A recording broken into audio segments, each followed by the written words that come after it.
Are y'all ready to get cray with some animation principles? I know I sure am. In this tutorial, I'm going to show you how to add squash and stretch, anticipation, and slow ease in out to a moving ball. Let's get started. Follow along, please. To begin, I'm going to create a new solid by right-clicking in the timeline, New Solid. This first solid I'm going to make, I think I'll make it kind of a mid-gray. Now this solid is going to be our background, so we're going to name it accordingly.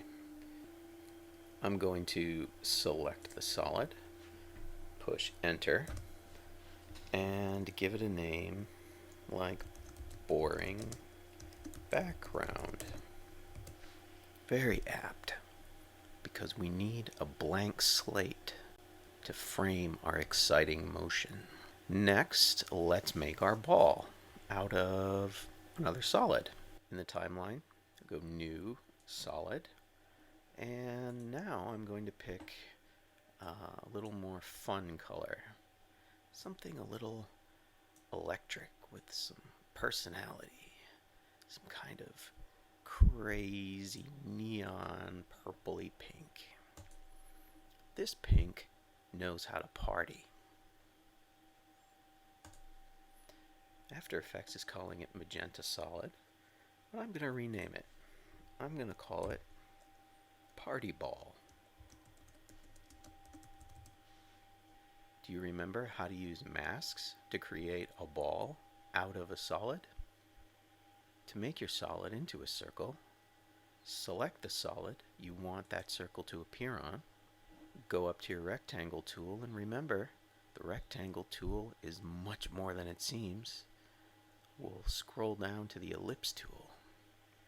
Well, let's draw an ellipse on our solid while holding the shift key. That'll make it a perfect circle.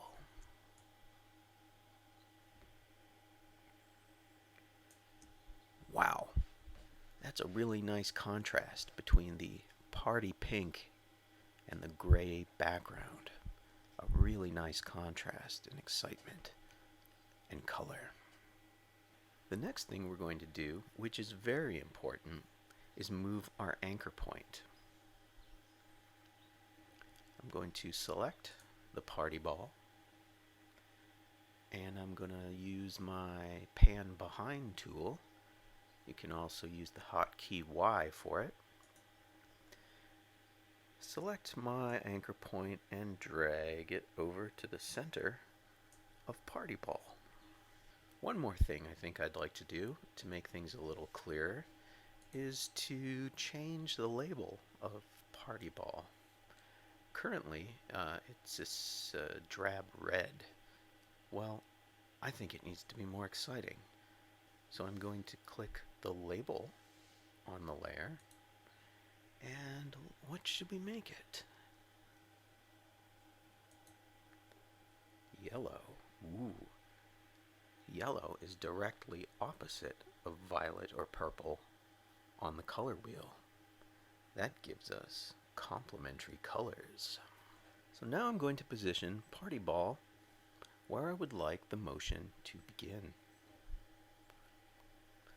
I'm going to use my pointer tool, V, and slide her over. Let's not start at the edge. Let's start right here. Okay, now let's animate her. I'm going to collapse the transformer because we don't need the masks, but we do need position. So I'm going to close that and hit P. We want to animate party ball, so we're going to turn on the stopwatch. We're going to then travel down the timeline to where we want party ball to stop moving, and then we'll add a keyframe. You can do that by clicking this diamond shape here. This is the add or remove keyframe. If I didn't want this keyframe here, I could just hit delete, or I could use this button to add or remove it. Alright, so now that we've got our keyframe and the playhead is over the keyframe we want to manipulate, let's slide all party ball down using the X position modifier. We'll just click and drag and scooch her down the line. And I think I would like to see the ball exit the frame.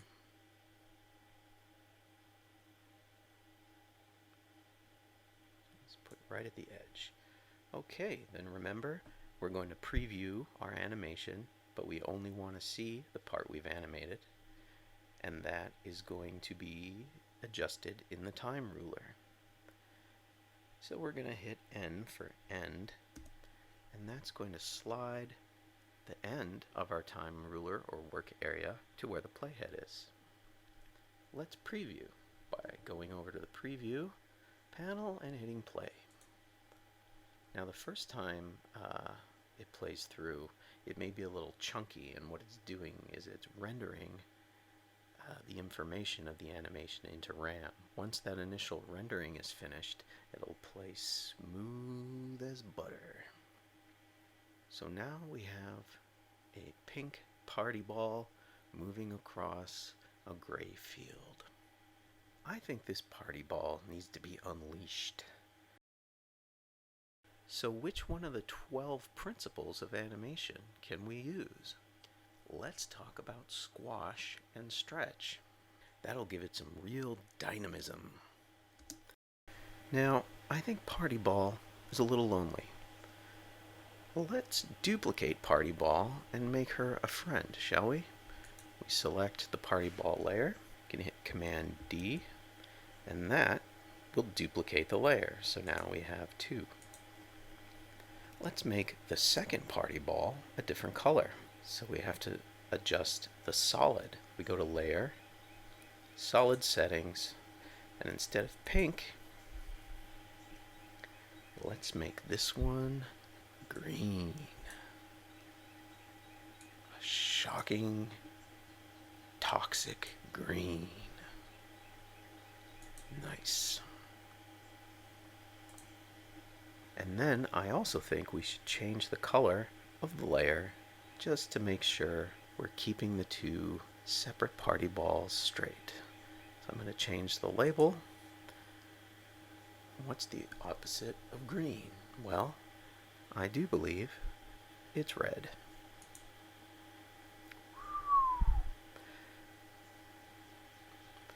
And let's change old boring gray background to sandstone. Since we're not going to be manipulating the boring background, we're going to make that layer shy by clicking the Shy button and selecting the little Kilroy was here icon to make the layer disappear from the timeline, but not the composition. Let's open Party Ball 2's position modifier by hitting P. Now we're going to move Party Ball 2 down underneath Party Ball 1. We'll use the position modifiers, and instead of X, we'll use Y. Remember, X is horizontal, Y is vertical. So we'll just... uh-oh, we have a problem. We're moving the first keyframe of Party Ball, but not the second one. We haven't selected all of the keyframes to move. So I'm going to undo that. I'm going to make sure Party Ball layer is selected, and then I'm going to click on the position modifier as well. You'll notice the keyframes have turned blue. That means we can move the totality of Party Ball, not just its corporeal form. Whoa, cool. Now to reset and deselect anything that you have selected, you can always click outside of the composition window or click in a blank spot in the timeline. So let's see what we've got.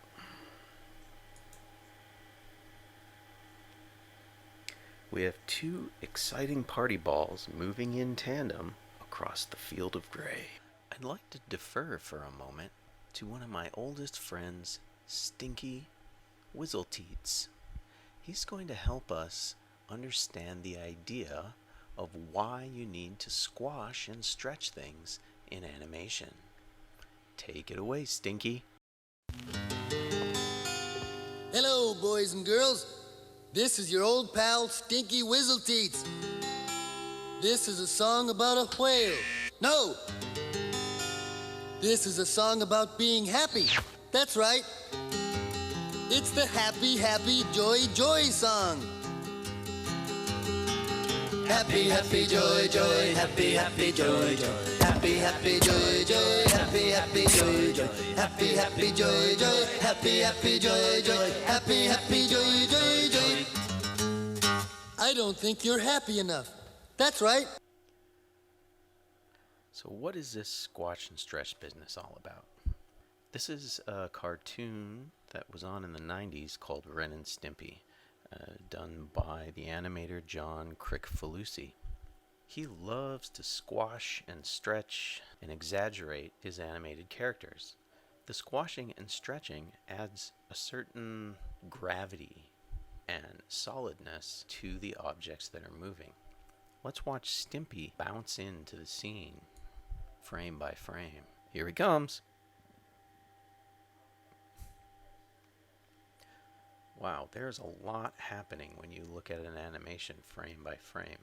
So as Stimpy is coming into the frame, he's kind of this stretched out ball of energy zooming towards the floor.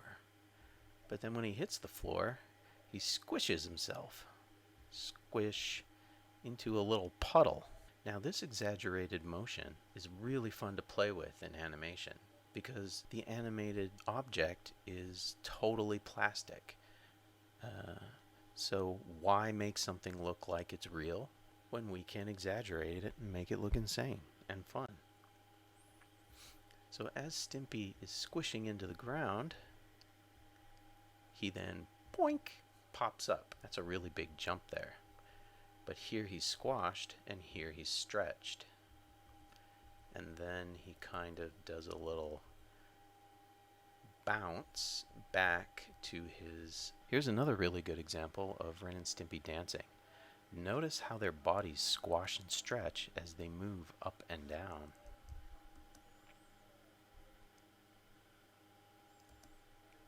So let's look at that in slow-mo. So Ren is squashing himself and kind of expanding his form as he moves down and getting thicker. Then when he moves up, he's getting thinner.